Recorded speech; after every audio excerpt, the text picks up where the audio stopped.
Channel देख रहे हैं। मैं इमरान खान हूँ। सबसे पहले जो बोर्ड ऑफ पीस के ऊपर पाकिस्तान तहरीक इंसाफ का रद्दअमल आया वो मैं आपके सामने रखता हूँ। एक तो बहुत लेट इन्होंने रद्दअमल दिया, लेकिन फिर भी रद्दअमल मैं आपको बताता हूँ। पाकिस्तान तहरीक इंसाफ ने हुकूमत के बोर्ड ऑफ पीस में शमूलियत के फैसले की शदीद मजम्मत करते हुए फ़लस्तीनी अवाम के हक़ खुद इरादियत की मुकम्मल हमायत का अदा किया है। इन्होंने वादे किया कि फ़लस्तीन से मुतल्लिक़ कोई भी मुसल्लत शुदा मनसूबा कौम हरगिज़ कबूल नहीं करेगी।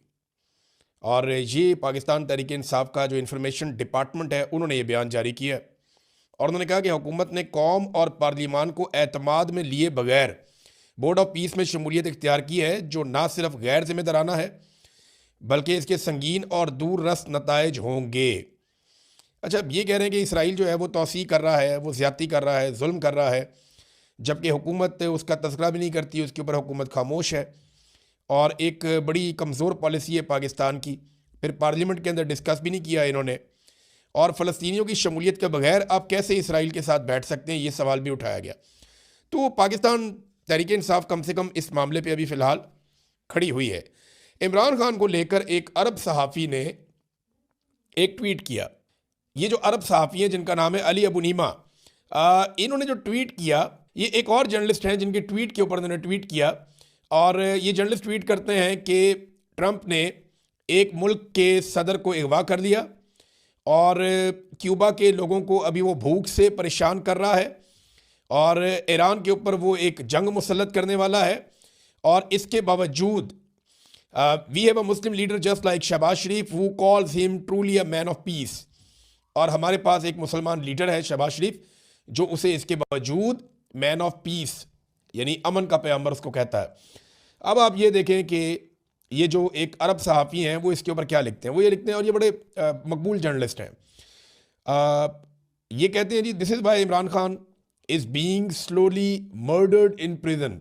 यही वजह है कि इमरान खान साहब को कैद में आहिस्ता आहिस्ता कत्ल किया जा रहा है, और ताकि ये जो पपेट्स हैं या कठपुतलियाँ हैं इस किस्म की, शहबाज शरीफ की किस्म की, कैन किस the boots of Donald Trump, कि ये जो डोनाल्ड ट्रंप के जो जूते हैं उनको चूमते रहें या उनके जूते चमकाते रहें, जूते चूमते रहें। शू शाइन बॉय इनका नाम इंटरनेशनली शहबाज शरीफ का पुकारा गया। उसके बाद कहते हैं कि ये पाकिस्तान के लिए एक शर्मनाक बात है। ये जनाब पाकिस्तान की सूरत हाल है।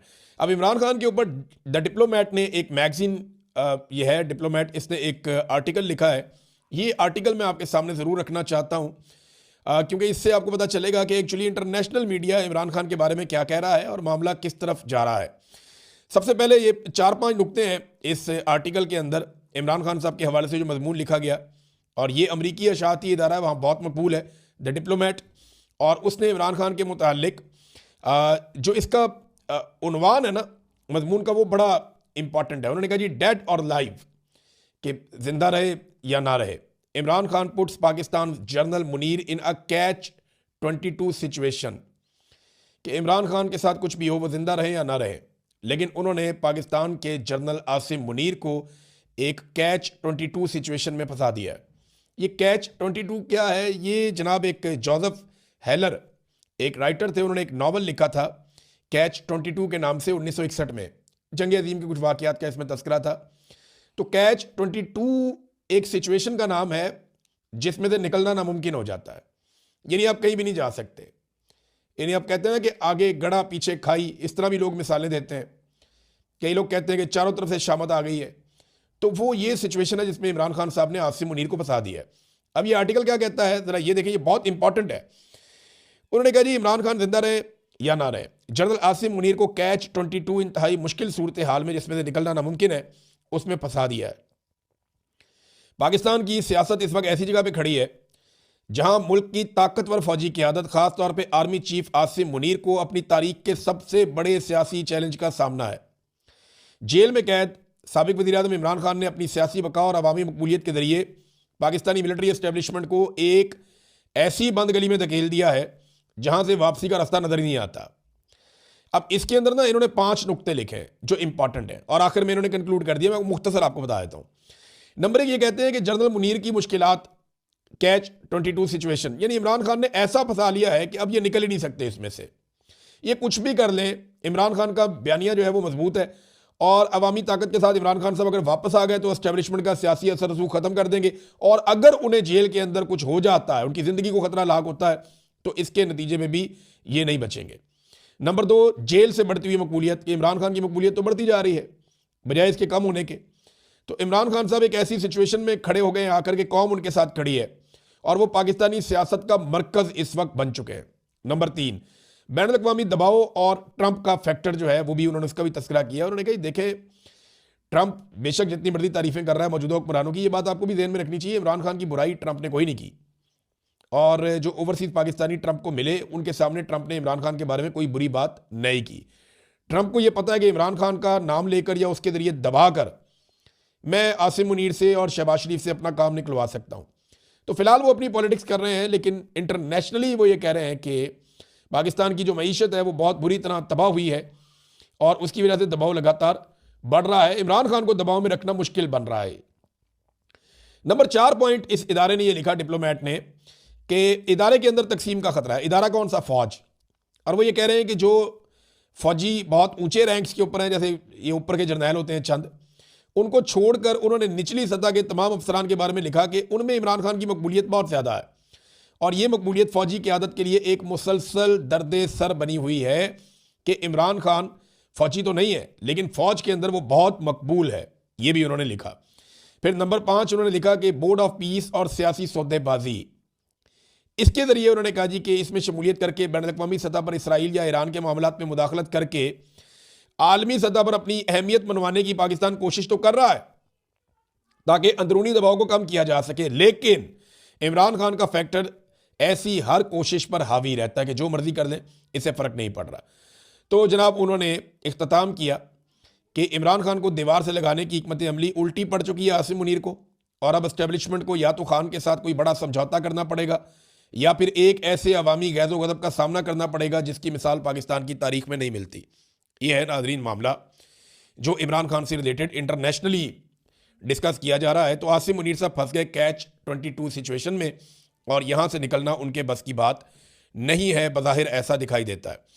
अब नाज़रीन मैं ज़रा पाकिस्तान की इस वक्त ना यहाँ बहुत ज़रूरी है कि आपके साथ तस्करा किया जाए पाकिस्तान की मईशत का, क्योंकि इस आर्टिकल में भी ये था। मईशत की हालत आप यहाँ से अंदाज़ा कर लें कि ये एक डाटा आया, बिजनेस रिकॉर्डर के अंदर भी ये डाटा छपा है, और वो ये बताता है कि पाकिस्तान की इंतहाई ख़तरनाक सूरत हाल है। इन्वेस्टमेंट जो पाकिस्तान के अंदर हो रही है वो एथोपिया से, युगांडा से, सेनेगाल से, मोज़म्बिक से, नमीबिया से, नाइजीरिया से, कोट दी आइवरी से और कॉन्गो जैसे अफ्रीकी ममालिक से भी कम हो गई है जो पाकिस्तान में सरमायाकारी आ रही है। और ये इतनी कम सरमायाकारी है कि सारे रिकॉर्ड टूट गए हैं। जीडीपी के 0.45% से भी कम है, और दुनिया का जो म्यार है वो 3% है। तो ये जनाब पाकिस्तान की इकॉनमी का बेड़ा गर्क हुआ है। जनवरी 2026 तक 125 सरमायाकार कंपनियां पाकिस्तान से निकल गई हैं। कंपनियों का ताल्लुक बरतानिया से है, यूएई से है, जापान से है, दुनिया के मुख्तलिफ मुल्कों से है। अभी एक बहुत बड़ी कंपनी जो है मित्सुबिशी, वो पाकिस्तान को छोड़कर चली गई। तो एक के बाद एक कंपनी जो है वो पाकिस्तान से अपना बोरिया बिस्तरा गोल कर रही है और पाकिस्तान को छोड़कर जा रही है। अब आप ये देखें, पाकिस्तान सबसे कम सरमायाकारी वाला मुल्क है इस खित्ते के अंदर भी, जहां पाकिस्तान है एशिया में। ताज़ा आदादोशुमार जो हैं उनके मुताबिक पाकिस्तान में सरमायाकारी का तनासुब 13.8%, जबकि इमरान खान साहब के दौर में जब बहुत बुरे हालात भी थे तब भी ये 15.6% की बुलंद तरीन सतह पर रहा, और वहां तक भी अभी नहीं पहुंच सके। बांग्लादेश में इनकलाब आ गया, लड़ाई झगड़ा होता रहा, सब कुछ होता रहा, लेकिन इसके बावजूद 22.4% उनका तनासुब रहा सरमायाकारी का। तो पाकिस्तान का तो जनाब सरमायाकारी के मामले में बेड़े ही गर्क है, कोई पाकिस्तान ने कामयाबी हासिल नहीं की। बल्कि 2-3 चीज़ें आप ध्यान में रखें, पाकिस्तान में जो गुर्बत है वो 11 साल की बुलंद तरीन सतह पे है, बल्कि हर दूसरा पाकिस्तानी अब गरीब है। ये सरकारी पाकिस्तानी डाटा ये कहता है कि हम इस बुरी हालत में आ गए हैं। इमरान खान साहब के दौर में कोरोना में भी इतनी गुर्बत नहीं हुई जितनी गुर्बत इस वक्त है पाकिस्तान में। बेरोजगारी की शरह 21 साल की बुलंद तरीन सतह पे है। आमदन में जो अदम मसावात है, यानी अमीर और गरीब का फर्क बढ़ता चला जा रहा है, बढ़ता चला जा रहा है, और ये जो फर्क बढ़ रहा है ये 27 साल की बुलंद तरीन सतह पर है। यानी पहले भी नवाज शरीफ के दौर में थी और अब भी नवाज शरीफ के दौर में, 1999 के बाद ये अब पाकिस्तान के साथ हुआ है ये वाला जुल्म।